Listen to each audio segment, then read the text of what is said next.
લોકસભાની ચૂંટણીને બસ હવે ગણતરીના જ દિવસો બાકી રહ્યા છે। થોડા ક્ષણ બાકી રહ્યા છે ત્યારે હાલ વિકાસના કામોના ખાતમુહૂર્ત અને લોકાર્પણ પૂરજોશમાં ચાલી રહ્યા છે। આજરોજ સુરત લોકસભા બેઠકના સાંસદ અને કેન્દ્રીય મંત્રી દર્શનાબેન જરદોસ ઓલપાડ તાલુકાની મુલાકાતે આવ્યા હતા। ઓલપાડના કીમ ગામે રસ્તા સહિતના અલગ અલગ વિકાસના કામોના ખાતમુહૂર્ત કાર્યક્રમમાં તેઓએ હાજરી આપી હતી। તેમજ સુરત લોકસભા બેઠક પર કપાયેલ ટિકિટને લઈને દર્શનાબેન જરદોસે જણાવ્યું હતું કે હું ભાજપની કાર્યકર્તા છું અને કાર્યકર્તાઓના સ્વરૂપો બદલાતા હોય છે। કામના તેમજ આ બધી સ્વાભાવિક પ્રક્રિયા હોય છે।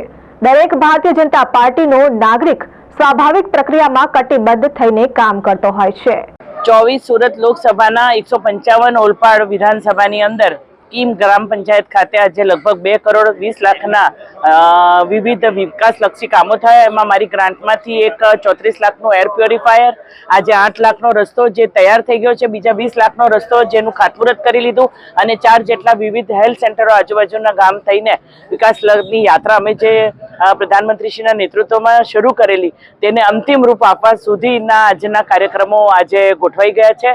આવનારા દિવસોની અંદર જ્યારે ચૂંટણીના માહોલમાં આચારસંહિતા લાગે તે પહેલા જેટલા પણ વિકાસલક્ષી કામો છે, વિકાસલક્ષી કામોનો લોકોને અનુભવ થાય છે, લોકો એને સમજી શકે છે અને એના દ્વારા જે મોદી ગેરંટી છે, મોદીજીએ જે ગેરંટી આપી છે એ ગેરંટી પૂરી કરવાનો પૂરો પ્રયત્ન અમે સૌ કરી રહ્યા છે। આ કર્તવ્યકાળની અંદર આવનારા દિવસોમાં પ્રધાનમંત્રીજીને ગુજરાતની 26 સીટ પૂર્ણ બહુમતી સાથે જીતે અને 370ની બહુમતી સાથે એનડીએમાં 400 સીટનું ભવ્ય લક્ષ્યાંક હાજર કરે એવી શુભકામના પણ પાઠવીએ છીએ। ટિકિટ કપાણી છે, કેટલું દુઃખ છે અને તમે જુદી રીતે પૂછી શકો અથવા કહો મને ભારતીય જનતા પાર્ટીની આટલી મોટી કાર્યકર્તા છું, જૂની કાર્યકર્તા છું અને જવાબદારી જ્યારે નરેન્દ્રભાઈ પોતે પોતાને પ્રધાન સેવક કહેતા હોય તો હું ભારતીય જનતા પાર્ટીની કાર્યકર્તા છું અને આ જીવન રહીશ અને કાર્યકર્તાના સ્વરૂપો બદલાતા હોય કામના। ત્યાં સુધી મેં સંસદનું કામ કર્યું, હવે કાર્યકર્તા તરીકે લોકોની સાથે રહીશું।